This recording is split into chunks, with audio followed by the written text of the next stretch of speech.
তো দোবান এসে পড়লাম। দোবান আসতে আমাদের সময় লাগছে প্রায় 1 আওয়ার প্লাস। তো আপনারা যারা ব্যাগ ক্যারি করতে পারেন না, অবশ্যই তাদের পোটা নিতে হবে।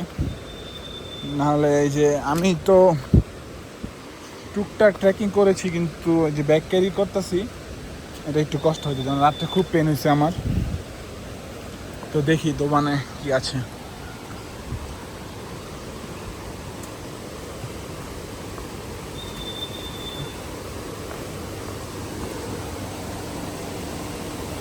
দোবান থেকে রেঞ্জগুলি খুব সুন্দর দেখাচ্ছে, কারণ এখন রোদ আছে কিছুটা।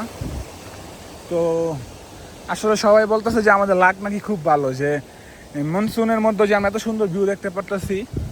তো অনেকেই নাকি বৃষ্টির মধ্যে এসে কিছুই পায় না। তো যাক, আলহামদুলিল্লাহ, আমি প্রত্যেক দিন সকালে এই ভিউটা এনজয় করতেছি।